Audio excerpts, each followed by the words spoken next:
अस्सलाम वालेकुम। आज हम जिस टॉपिक के बारे में डिस्कस करने जा रहे हैं वो है adaptive immune system. Adaptive immune system जो होता है वो हाईली जो होता है स्पेसिफिक इन नेचर होता है। हाईली स्पेसिफिक मतलब ये जो है बैक्टीरिया वायरस जो हमारी बॉडी में इंटर होते हैं तो उन सब के ख़िलाफ़ जो है एक तरीके से बिहेव नहीं करता। उन सब के ख़िलाफ़ डिफरेंट किस्म से उन्हें बिहेव करता है, उन्हें डिफरेंट तरीके से मारता है और हमारी बॉडी से ख़त्म करता है। तो इसीलिए इसे क्या कहते हैं, हाईली स्पेसिफिक इन नेचर कहते हैं। इसमें जो है एडेप्टिव इम्यून सिस्टम में जो है third line of defence and fourth line of defence system आ जाता है। There are 2 types of cells, namely जो एडेप्टिव इम्यून सिस्टम में 2 टाइप्स के सेल्स आ जाते हैं, जिसमें एक होता है बी सेल्स कहते हैं जिसे, और एक कहते हैं टी सेल्स। ये कहाँ पे ये जो बी सेल्स होते हैं वो प्रोड्यूस होते हैं बोन मैरो में, एंड टी सेल्स कहाँ पे प्रोड्यूस होते हैं या फिर बनते कहाँ पे हैं, थाइमस ग्लैंड्स में। ये जो है डिफरेंट किस्म के जो है रिस्पॉन्स करते हैं और ख़त्म करते हैं हमारी बॉडी से वायरस बैक्टीरिया के सेल्स को या वायरस बैक्टीरिया को या फिर एबनॉर्मल सेल्स को। जैसे कि बी सेल्स का मेन इंपॉर्टेंट फंक्शन ये होता है कि ये क्या करते हैं, हमारी बॉडी में एंटीबॉडीज़ बनाता है, एंटीबॉडी बनाता है। और फिर जब भी हमारी बॉडी में कोई भी वायरस बैक्टीरिया अंदर आ जाता है या कोई पैथोजन आ जाता है तो ये क्या करता है, एंटीबॉडीज़ उन्हें ख़त्म करते हैं हमारी बॉडी से, उन्हें मार देते हैं। जबकि टी सेल्स या टी लिम्फोसाइट्स का ये इंपॉर्टेंट फंक्शन ये होता है कि ये क्या करता है, जब भी हमारी बॉडी में कोई एबनॉर्मल सेल्स ग्रो करने हो जाते हैं, जैसे कि वायरस सेल्स या ट्यूमर सेल्स या कैंसर सेल्स, तो ये क्या करते हैं, टी सेल्स उनके खिलाफ लड़ता है, उन्हें ग्रो नहीं करने देता। अगर ग्रो हो भी जाते हैं तो ये क्या करता है, उन्हें मारता है, उन्हें ख़त्म करता है और हमारी बॉडी से निकाल देता है। ये बी सेल्स और टी सेल्स हैं, ये टाइप है वाइट ब्लड सेल्स की। There are two types of cells, namely B cells and T cells, produced from bone marrow and thymus glands, which provide the response against the adaptive immune system. The immune also responds to an antigen by activating lymphocytes and producing a specific protein known as antibodies. और antibodies क्या होते हैं, ये protein होते हैं। Antibodies ये क्या करते हैं, एंटीबॉडीज़ फिर क्या करते हैं, कंबाइन होते हैं एंटीजन के साथ जब भी हमारी कोई बॉडी में आता है, और फिर उसे ख़त्म करते हैं, मारते हैं और निकाल देते हैं हमारी बॉडी से। मैंने एक एंटीबॉडीज़ पे एक पूरी वीडियो बनाई हुई है, लेक्चर, वो आप देखेंगे तो एंटीबॉडीज़ आपको क्लियरली समझ आ जाएगा। अब क्लासिफिकेशन पे आ जाते हैं। एडेप्टिव इम्यून सिस्टम की 2 क्लासेस होती हैं या 2 टाइप्स होते हैं, जिसे हेमोरल इम्यूनिटी कहते हैं या सेल मॉडिटरी इम्यून सिस्टम कहते हैं। हेमोरल में जो है बी सेल्स आ जाते हैं या बी लिम्फोसाइट आ जाते हैं, और सेल मॉडिटर इम्यूनिटी में टी लिम्फोसाइट्स आ जाते हैं। हेमोरल इम्यूनिटी में जो है, इसमें मैंने कहा था बी सेल्स आ जाते हैं या बी लिम्फोसाइट्स आ जाते हैं। ये कहाँ पे बनते हैं, बोन मैरो में बनते हैं। इनका मेन इंपॉर्टेंट फंक्शन क्या होता है कि ये एंटीबॉडीज़ बनाते हैं।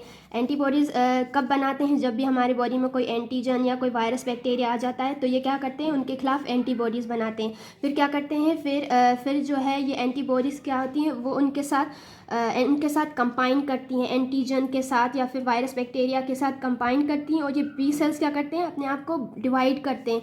Function B cells are when antigen comes into the contact. जब भी कोई एंटीजन जो है कॉन्टैक्ट में आता है बी सेल्स के, तो बी सेल्स क्या करती हैं, अपने आप को डिवाइड करती हैं और एक क्लोन बना लेती हैं। और क्लोन क्या होता है, प्लाज्मा सेल्स। ये प्लाज्मा सेल एक बड़ा सेल होता है, और ये प्लाज्मा सेल्स पे क्या करता है, रिलीज़ करता है एंटीबॉडीज़ को हमारी ब्लड स्ट्रीम्स में। प्लाज्मा सेल्स हमारी बॉडी में क्या करता है, एंटीबॉडीज़ को रिलीज़ करता है, एंटीबॉडीज़ को ब्लड स्ट्रीम में रिलीज़ करता है और लिम्फिक सिस्टम में रिलीज़ करता है। हेमोरल इम्यूनिटी जो होता है वो क्या करता है, particularly affected against bacterial infection. ये ज़्यादातर जो है लड़ता है बैक्टीरिया के खिलाफ। ये जो है हाईली स्पेसिफिक होता है, बैक्टीरिया के खिलाफ ये ज़्यादातर लड़ता है। और आपको पता है एंटीबॉडीज़ होती हैं ना, वो जब भी किसी वायरस या बैक्टीरिया के खिलाफ लड़ती हैं या फिर जब भी एंटीबॉडीज़ बनती है वो दूसरी एंटीबॉडी से डिफरेंट होती है। मतलब जब हमारी बॉडी में जितनी टाइप की एंटीबॉडीज़ बनती हैं वो एक दूसरे से डिफरेंट होती हैं, मतलब कहीं ना कहीं वो डिफरेंट होती है। कोई भी एंटीबॉडी हमारी बॉडी में सेम नहीं होती, वो जो है डिफरेंट तरीके से लड़ती हैं उनके खिलाफ, और डिफरेंट तरीके से हर वायरस हर बैक्टीरिया के खिलाफ डिफरेंट तरीके से बनती हैं, वो कहीं ना कहीं डिफरेंट होने। इसीलिए जो है एडेप्टिव इम्यून सिस्टम को हाईली स्पेसिफिक इन नेचर कहते हैं। अब आ जाता है cell mediated immune system. Cell mediated immune system क्या होता है, इसमें क्या होता है, टी लिम्फोसाइट्स जो है बनते हैं। टी लिम्फोसाइट्स होते हैं या टी लिम्फोसाइट्स ये कहाँ पे बनते हैं, ये माइग्रेट कर जाते हैं और ये फिर मेच्योर होते हैं या फिर बनते कहाँ पे, थाइमस ग्लैंड में। ये बन रहे थे बोन मैरो में बी सेल्स, और ये क्या बनते हैं, ये लिम्फिक ग्लैंड में बनते हैं।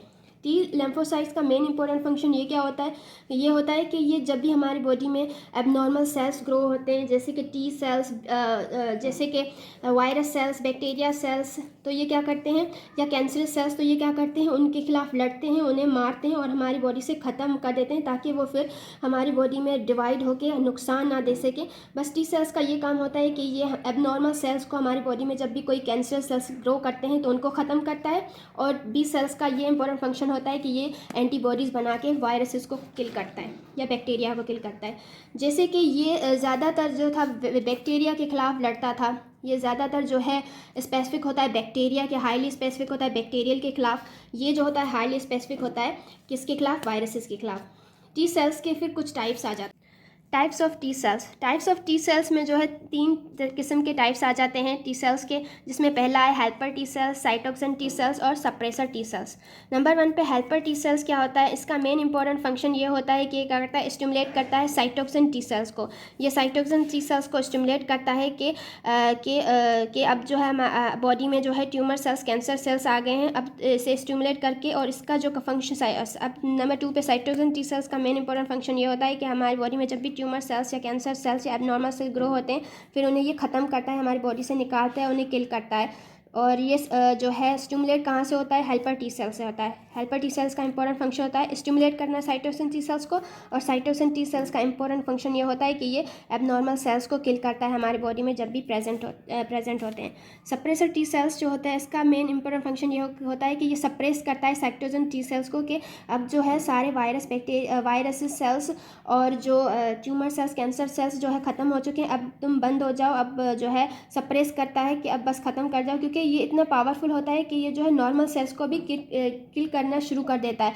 तो ये सप्रेस कहाँ से होता है, सप्रेसर टी सेल्स से सप्रेस कर देता है कि अब जो है फर्दर आप ना किल करो, अब जो एबनॉर्मल सेल्स सब खत्म हो चुके हैं, तो बस सप्रेसर का ये काम होता है। The suppressor the further killing of cells when viral infected cells, tumour cells, abnormal cells and cancer cells are killed. After, जब भी हमारी बॉडी में वायरल इन्फेक्शन जब होती है, तो टी सेल्स क्या होते हैं, या टी लेम्फोसाइट्स कुछ होते हैं, वो कन्वर्ट हो जाते हैं मेमोरी टी सेल्स में। ये मेमोरी टी सेल्स का इंपॉर्टेंट फंक्शन ये होता है कि जब भी हमारी बॉडी में, ये हमारी बॉडी को प्रोटेक्ट करते हैं, जब भी हमारी बॉडी में इन केस ऑफ री इन्फेक्शन होता है इन फ्यूचर में, तो री इन्फेक्शन जब फ्यूचर में हो, तो ये जो है मेमोरी टी सेल्स में कन्वर्ट होते हैं, तो कि जब भी हमारी बॉडी में सेम तरह के या ट्यूमर सेल्स फिर से ग्रो करना शुरू हो जाएं, तो उनके खिलाफ ये अच्छे तरीके से लड़ते हैं और उन्हें ख़त्म करते हैं, और हमारी बॉडी को प्रोटेक्ट करते हैं अगेंस्ट जो है वायरसेस के खिलाफ। Thank you.